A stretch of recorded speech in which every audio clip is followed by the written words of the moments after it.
الحمدللہ رب العالمین والصلاة والسلام علی سید الانبیاء والمرسلین اما بعد فاعوذ باللہ من الشیطان الرجیم بسم اللہ الرحمن الرحیم۔ الحمدللہ الہادی پروگرام میں توبہ کا موضوع چل رہا تھا اور اس کے ضمن میں حضرت کعب رضی اللہ تعالی عنہ کا واقعہ کہ آپ غزوہ تبوک سے پیچھے رہ گئے تھے اور اس میں کوئی صحیح عذر بھی آپ کے پاس نہیں تھا۔ جب سرکار واپس آئے استفسار فرمایا، آپ نے بالکل سچ سچ بیان کر دیا۔ رحمت کونین صلی اللہ علیہ وسلم نے آپ کا سوشل بیک آؤٹ فرمایا، تمام صحابہ کو سلام و کلام سے منع کر دیا، کسی بھی قسم کا تعلق رکھنے سے روک دیا گیا اور اس طرح 40 راتیں گزر گئیں اور سرکار نے یہی بیان فرمایا کہ تم آپ کے بارے میں اللہ تعالیٰ کی طرف سے ہی حکم نازل ہوگا تو پھر کچھ ہوگا۔ تو یہ کہتے ہیں کہ 40ویں روز پھر سرکار کے قاصد میرے پاس آیا اور اس نے یہ پیغام دیا کہ اپنی زوجوں کو علیحدہ کر دیں۔ میں نے پوچھا کہ طلاق دوں یا کیا کروں، تو کہا گیا کہ نہیں طلاق نہیں، لیکن آپ بس اپنی زوجوں کو علیحدہ کر دیں۔ تو آپ اپنی زوجوں سے کہا کہ تم میکے چلی جاؤ ماں باپ کے پاس اور جب تک میں نہیں کہتا آپ وہیں پر رہیں۔ تو یہ آپ کے ساتھ دو اور آپ کے ساتھی تھے جو پیچھے رہ گئے تھے، ان میں ہلال بن امیہ بھی تھے، انہی کے بارے میں ہمارا کلام چل رہا تھا کہ ان کی زوجہ سرکار کے پاس گئی اور کہا کہ ہلال بن امیہ کی عمر تھوڑی زیادہ ہے اور وہ اکیلے اپنا تمام کام نہیں کر سکتے، میں ان کی خدمت کرتی ہوں، تو اگر آپ کو ناگوار نہ گزرے تو میں ان کے ساتھ رہ لوں۔ سرکار نے فرمایا کہ نہیں، مجھے ناگوار نہیں گزرے گا لیکن وہ آپ کے قریب نہ آئے، یعنی کوئی میاں بیوی والا کوئی ایسا معاملہ نہ ہو، بس ایک خادمہ کی طرح آپ جا کے تھوڑا جو ان کا کام ہے کر دیں، اس کے بعد فوراً علیحدہ ہو جائے۔ تو یہ بات چل رہی تھی، اس پر میں عرض کر رہا تھا کہ میرے آقا صلی اللہ علیہ وسلم احکام میں تبدیلی کا اللہ کی عطا سے جہاں تک اللہ کی اجازت ہے اختیار رکھتے ہیں۔ دوسری بات یہ کہ سرکار نے اپنی رحمت کا اظہار فرماتے ہوئے آسان حکم بیان کر دیا، پہلے مشکل تھا تھوڑا سا، اس کو آسان کر دیا، لہذا جو احکام ہمارے پاس آئیں ان میں کبھی بھی کوفت محسوس نہ کریں کہ یار ایسا کیوں ہے ایسا کیوں ہے، وہ بڑی نرمی، آسانی اور بہت ہی رحمت کے ساتھ بیان کیے گئے ہیں۔ اگر یہ رحمت اور آسانی کا پہلو اللہ تعالیٰ اور اس کے رسول کریم صلی اللہ علیہ وسلم ہمارے لیے محبوب نہ رکھتے تو یاد رکھیں کہ ہمارا حشر خراب ہو جاتا ہے، کیونکہ بنی اسرائیل والوں کو بہت ہی سخت قسم کے احکام دیے گئے تھے اور جب وہ اس پر عمل پیرا نہ ہو سکے تو ان کو سخت سزائیں بھی دی گئی ہیں۔ یہ صرف ہمارے نبی کریم صلی اللہ علیہ وسلم کے قدموں کا صدقہ ہے کہ اللہ تعالیٰ نے ہمارے لیے بہت ہی آسان سے احکام رکھے ہیں جن کو ہم بآسانی پورا کر سکتے ہیں۔ تیسری بات یہ ہے کہ ذرا غور کیجئے کہ انہوں نے یہ کہا ان خاتون نے کہ یہ بوڑھے شخص ہیں، ان کے پاس کوئی خادم بھی نہیں، اگر میں ان کی خدمت کرتی رہوں تو آپ کو ناگوار تو نہیں گزرے گا۔ اس کا مطلب یہ ہوا کہ صحابیات اپنے شوہروں کی خدمت کیا کرتی تھیں، اگرچہ بیوی پر شوہر کے کام کرنا یہ شرعاً کوئی واجب نہیں ہے، یہ شرعاً واجب نہیں رکھا شریعت نے، لیکن اس کا مطلب یہ نہیں ہے کہ بہنیں اس کو عذر بنا کے کہیں کہ بس یہ ہم تو کام نہیں کریں گے۔ ان کے لیے حضرت خاص طور پہ بی بی فاطمہ رضی اللہ تعالی عنہا اور اسی طرح جیسے یہ صحابیہ ہیں، ان کی زندگی بہترین عملی نمونہ ہے کہ یہ اس کے باوجود کہ ہم سے زیادہ مسائل کو جاننے والے تھے لیکن اپنے گھر کا سارا کام اپنے ہاتھوں سے کیا کرتی تھی۔ تو یہ بھی دیکھیں خدمت کر رہی ہیں، تو یہ بہت بڑی سعادت کی بات ہے۔ اس لیے بہنوں کو چاہیے کہ اپنے شوہر کی خدمت کریں، یوں نہیں کہ شوہر بیچارہ کام کاج سے آیا لیٹی پڑی ہیں، ڈرامے دیکھ رہی ہیں یا آرام کر رہی ہیں اور شوہر نے کہا کھانا دے دو، اچھا جا کے وہاں سے گرم کر لو اوون میں، یہ کیا بات ہوئی؟ اسی طرح چائے بنا کے پی لو خود ہی، کپڑے خود استری کر لو، کپڑے دھو لو، تو مطلب یہ مناسب نہیں ہے کہ شوہر کی خدمت نہ کی جائے اور جب شوہر کچھ کہے تو جواب میں یہ کہا جائے کہ شریعت کو فالو کرے نا، تو پھر اگر شریعت کو شوہر فالو کرنا شروع کر دے، ابھی چونکہ یہ میرا موضوع نہیں ہے ورنہ پھر میں وہ احکام عرض کروں کہ پھر آپ کی زندگی تنگ ہو جائے گی، شوہر پہ آپ کے حق میں بھی بہت ساری چیزیں واجب نہیں ہوتی ہیں، لیکن ہم یہی مشورہ دیتے ہیں کہ اپنے گھر کے ماحول کو بنانے کے لیے اپنے عرف، اپنے جو اطراف کا ماحول ہے اس کو بھی آپ پیش نظر رکھیں۔ اس لیے بیوی کو چاہیے کہ وہ شوہر کی اور شوہر کو چاہیے کہ بیوی کی خدمت کا اچھی طریقے سے لحاظ رکھے، دونوں ایک دوسرے کا کام کریں، لیکن اس طریقے سے ایک دم شریعت کو ڈھال بنا کر پیش کر کے شوہر کے حق میں تو یہ کہہ دینا کہ جی مجھے شریعت نے کون سا حکم دیا ہے، اور شوہر سے ہر وہ چیز طلب کر لینا کہ چاہے شریعت نے حکم دیا ہے کہ نہیں دیا ہے، یہ ذرا توجہ رکھنے کی ضرورت ہے۔ تو سرکار نے شاد فرمایا کہ نہیں مجھے ناگوار نہیں گزرے گا لیکن وہ تمہارے قریب نہ آئے۔ اس نے کہا خدا کی قسم اس میں مطلب ایسا کچھ نہیں ہوگا، ٹھیک ہے میں ایسا ہی کروں گی۔ حضرت فرماتے ہیں کہ جب سے یہ واقعہ درپیش آیا، یعنی ان کی زوجہ نے کہا کہ ہلال بن امیہ جو ہے جب سے یہ واقعہ پیش آیا مسلسل وہ رو رہے ہیں، پریشان ہیں بہت زیادہ۔ حضرت کعب فرماتے ہیں کہ جب یہ چیز، یہ واقعہ میرے گھر والوں میں سے کسی، خاندان والوں میں سے کسی نے سنا کہ سرکار نے ہلال بن امیہ رضی اللہ تعالیٰ عنہ کی زوجہ کو اجازت دے دی ہے گھر میں رہنے کی، تو کہتے ہیں کہ گھر والوں میں سے کسی نے مجھ سے کہا کہ تم بھی رسول اکرم صلی اللہ علیہ وسلم سے اپنی بیوی کے بارے میں اجازت لے لیتے۔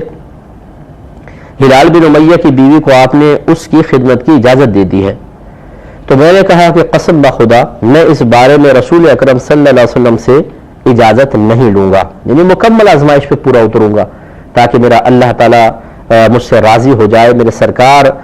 میرا قصور معاف کر دے اور میرے بارے میں جو آپ کے قلب انور میں رنجیدگی پیدا ہوئی ہے مکمل طور پہ دھل جائے۔ کیونکہ جب آزمائش پہ انسان پورا اترتا ہے تو پھر پیار آتا ہے، محبت پیدا ہوتی ہے۔ جیسے ماں باپ بعض اوقات بچوں سے ناراض ہو جائیں،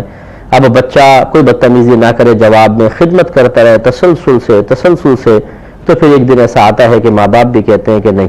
بس بہت ہو گیا، ہم نے اتنا اس کو آزمایا، اتنی اس کے ساتھ سختیاں کی، لیکن مجال ہے جو اس نے کبھی چوں بھی کی ہو، کوئی بدتمیزی کی ہو، کوئی خراب جملہ زبان سے نکالا ہو، ہماری اطاعت میں اس نے کوئی کمی نہیں کی، تو وہ راضی ہو جاتے ہیں۔ اس کے برعکس اگر بیچ میں چین چاں کرتا رہتا وہ نوجوان، چاہے تھوڑا کام بھی کرتا، تو اس کی خدمت سب ضائع چلی جاتی، اس کے 2-3 زبان سے نکلنے والے جملے اس کی خدمت کو ضائع کر دیتے، گویا کہ اور ماں باپ کے دل سے قدورت دور نہ ہوتی۔ تو اس لیے حضرت کعب رضی اللہ تعالی عنہ بھی کوئی رسک نہیں لینا چاہتے تھے، آپ نے فرمایا کہ میں اجازت نہیں لوں گا۔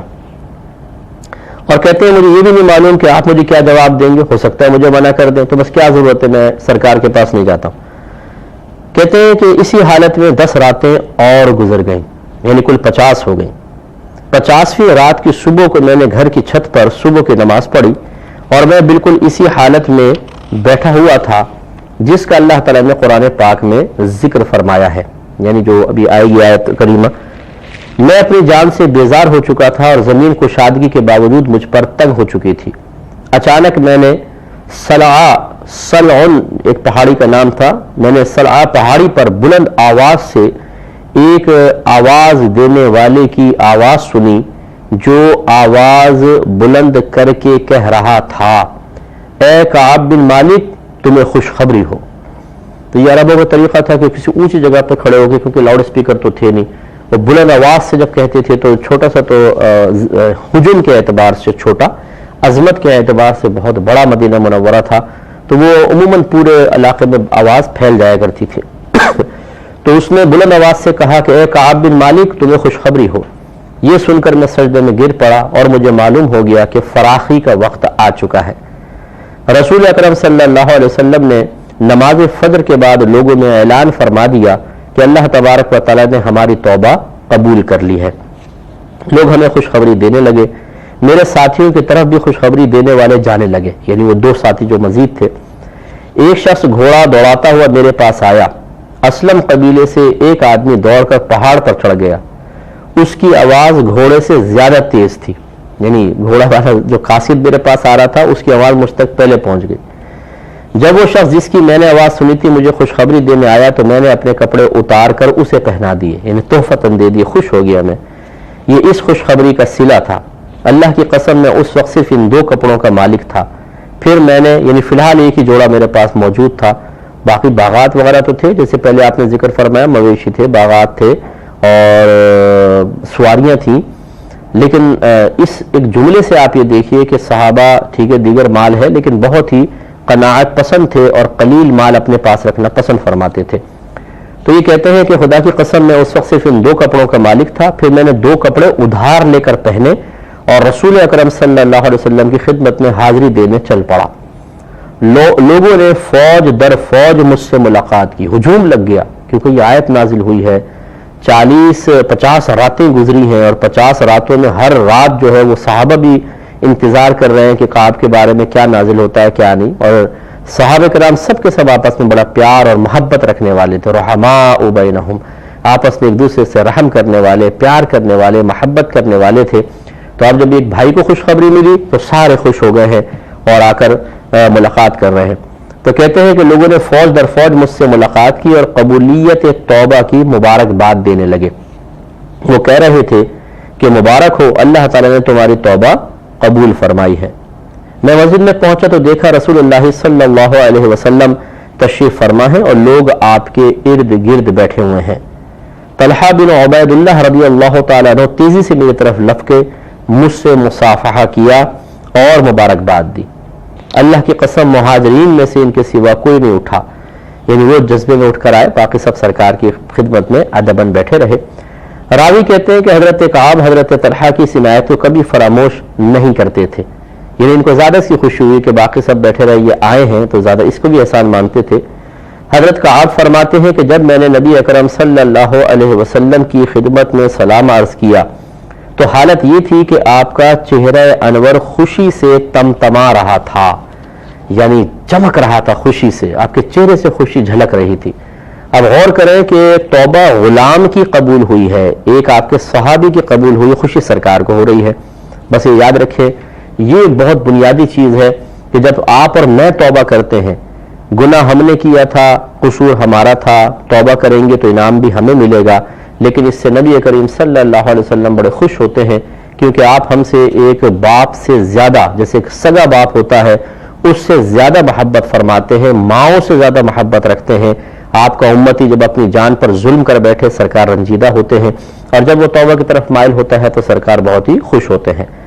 پھر سرکار نے شاد فرمایا کہ تمہیں اس دن کی خوشخبری ہو کہ جب سے تمہاری ماں نے تمہیں جنا، آج کا دن سب سے بہتر دن ہے،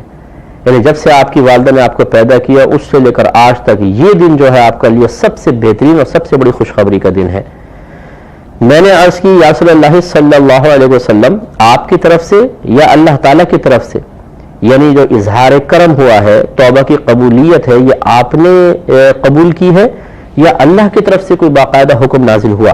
سرکار نے فرمایا نہیں، بلکہ اللہ تعالیٰ کی طرف سے، یعنی یہ میری طرف سے نہیں ہے،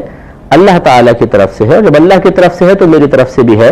لیکن حضرت کعب یہ سمجھے تھے شاید 50 راتیں گزر گئی ہیں تو ہو سکتا ہے سرکار نے کرم فرما دیا ہو کہ چلو معاف کر دیتے ہیں،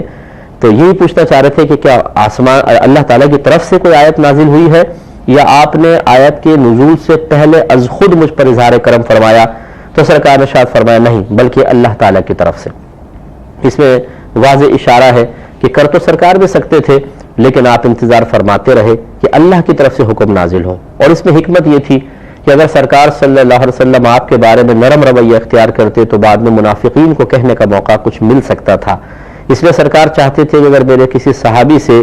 اس طرح کا کوئی معاملہ ہوا بھی ہے تو اللہ کی طرف سے براءت نامہ آ جائے، تاکہ بعد میں کسی کو کچھ کہنے کا موقع نہ ملے، نہ کوئی طرفداری کا الزام لگا سکے، اور نہ اس طرح کی کوئی اور مزید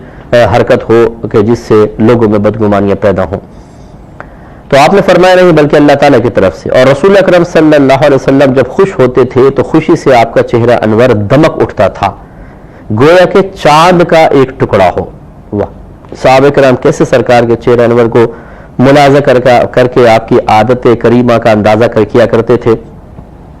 اور یہ تو جو بھی ایک چھوٹا بچہ بھی اپنی ماں کے چہرے کو دیکھتا ہے، اگر وہ مسکرا رہی ہو تو خوش ہوتا ہے، اگر غصے کے آثار دیکھے تو سہم جاتا ہے۔ اور پھر یہ تو سرکار صلی اللہ علیہ وسلم کی ایک ایک ادا پر نگاہ رکھتے تھے۔ تو کہتے ہیں کہ گویا کہ چاند کا ایک ٹکڑا ہو، اس سے ہمیں آپ کی خوشی کا اندازہ ہوتا تھا۔ جب میں آپ کے سامنے بیٹھ گیا تو عرض کیا یا رسول اللہ صلی اللہ علیہ وسلم، میری توبہ کی تکمیل یہ ہے کہ میں اپنا مال اللہ تعالیٰ اور اس کے رسول کے نام پر صدقہ کر دوں۔ سبحان اللہ، یہ بات ہے کہ کوئی دنیا کا لالچ حقیقت نہیں تھا۔ جو آپ غزوہ تبوک میں نہیں گئے تو یہ آپ کے اس طرز عمل میں ثابت فرمایا کہ بس وہ ایک اللہ کی طرف سے ایک امتحان ہوتا ہے۔ بہت سارے اس میں راز ہیں جو میں آپ کے سامنے ابھی ذکر نہیں کر سکتا ہوں، کیونکہ عوامی ذہنی سطح بہت سی چیزوں کو قبول نہیں کر پاتی ہے۔ تو بس یہ سمجھ لیں کہ اگر صحابہ سے ظاہری اعتبار سے آپ کو کوئی ایسی چیز نظر آئے کہ جس کو خود صحابی کہہ رہے ہیں کہ جی مجھ سے خطا ہو گئی، میں نے اس پہ توبہ کی، تو یاد رکھیں ہمیں اس پہ کلام کا کوئی حق حاصل نہیں ہے۔ یہ اللہ تعالیٰ اور ان کا ایک راز ہے، جس میں نے عرض کیا کہ اس راز سے پردہ ہٹایا جائے تو عوام الناس جو ہے وہ اس بات کو سمجھ نہیں پائے گی۔ جس کا ثبوت یہ ہے کہ اگر یہ مال کی محبت آپ کو روکتی حقیقتاً، تو پھر ابھی کیسے آپ مال کو دے دیتے؟ تو آپ نے فوراً عرض کیا رسول اللہ نے تو توبہ قبول کر لی ہے، لیکن میں نے اپنے اوپر ایک چیز لازم کی ہے کہ میں یہ سمجھتا ہوں کہ میری توبہ اس وقت مقبول ہوگی اور مکمل کامل ہو جائے گی کہ جب میں اپنا سارا مال اور اپنے باغ وغیرہ صدقہ کر دوں. سبحان اللہ. چنانچہ نبی کریم صلی اللہ علیہ وسلم نے فرمایا کچھ مال اپنے پاس رکھو تمہارے لیے بہتر ہے. یہ بڑی پیاری بات ہے کہ دیکھیں بعض لوگ جوش میں آ کے چاہتے ہیں کہ سب کچھ ہم اللہ کے حوالے کر دیں, اللہ کی راہ میں صدقہ کر دیں اور اپنے گھر والوں کے لیے کچھ بھی نہ رکھیں. یہ ایک مناسب طریقہ نہیں ہے. میرے آقا صلی اللہ علیہ وسلم نے خود ارشاد فرمایا کہ کوئی باپ اپنی اولاد کے لیے کچھ چھوڑ کر فوت ہو, یہ اس سے کہیں زیادہ بہتر ہے کہ وہ انہیں اس حال میں چھوڑ کر جائے کہ وہ دوسروں کے سامنے ہاتھ پھیلا رہے ہوں. یعنی یہ کوئی کمال نہیں ہے جیسے بعض صوفی بنتے ہیں کہ نہیں جی میں تو دنیا کی طرف مائل نہیں ہوتا ہوں اور ہم تو تھوڑے پہ قناعت کریں گے. ارے بھائی یہ آپ کی کیفیات ہیں, زبردستی اپنے گھر والوں کو اس کیفیت کے تابع لانے کی کوشش نہ کریں. ہو سکتا ہے ان کا باطن آپ کی اس کیفیت کو نہ قبول کرے, لیکن ہم زبردستی کرتے ہیں اپنے گھر والوں کے ساتھ, ان کو دنیا کی بنیادی ضروریات سے بھی فارغ کرنے کی کوشش کرتے ہیں. اور ایسے لوگ نہ کوئی کھاتے ہیں نہ کماتے ہیں, مسجدوں میں پڑے ہوئے ہیں, عبادت کر رہے ہیں بس, حالانکہ یہ نہیں سمجھتے کہ میرے آقا صلی اللہ علیہ وسلم نے ارشاد فرمایا القاسب حبیب اللہ, قاسب اللہ کا دوست ہوتا ہے, حبیب ہوتا ہے. تو اس لیے یہ غلط طریقہ کار ہے کہ آدمی کمائے کچھ بھی نہیں اور بیٹھا رہے اور اللہ اللہ کرتا رہے. اگر تھوڑا سا غور کریں تو اس میں بھی ایک انسان نفس کی اطاعت کر رہا ہے, کیونکہ نفس نہیں چاہتا کہ میں جا کے کام کروں, دھکے کھاؤں, یہ وہ ہو, اور اس کی تکلیفیں برداشت کریں, مسجد میں ٹھنڈے پنکھے نیچے بیٹھ کر اللہ اللہ کرتے رہے بس, اور یہ ہم بزرگ ہیں. بزرگی اس میں نہیں ہے, بزرگی ہے بزرگوں کے طریقے کو اختیار کرنے میں, ان کے طریقے پر چلنے میں. اور ہمارے اکابرین بیٹھ کے لوگوں کے نذرانوں سے اپنا گزارا نہیں کرتے تھے, وہ اپنے ہاتھ سے کماتے تھے. میرے آقا صلی اللہ علیہ وسلم نے پہلے تجارت فرمائی اور پھر اللہ کے حکم سے آپ کے لیے مال غنیمت میں سے 5واں حصہ مقرر ہوا. اس 5ویں میں سے بھی 5واں خمس جس کو کہتے ہیں, تو میرے آقا صلی اللہ علیہ وسلم نے خود فرمایا کہ اللہ تعالیٰ نے میری روزی نیزے کے سائے میں رکھ دی ہے. تو گویا کہ یہ پھر اللہ کے حکم سے تھا, ورنہ میرے آقا نے باقاعدہ خود بھی قصب فرمایا, صحابہ کرام قصب کیا کرتے تھے. تو لہٰذا ہونا یہ چاہیے کہ اپنے گھر والوں کے لیے انسان کچھ رکھے, ان کو خود کما کر کھلائے, اور یوں نہیں کہ سارا صدقہ کر کے انہیں بیچارہ بھوکا مارے اور خود بھی ایسی آزمائش میں رہے. چلے ہو سکتا ہے آپ پورے اتر جائیں لیکن گھر والے نہیں اتر پاتے ہیں, اس سے نقصان ہوتا ہے. انشاءاللہ اس واقعے کو مزید کمپلیٹ کریں گے نیکسٹ پروگرام میں. وآخر دعوانا ان الحمدللہ رب العالمین. میں بہک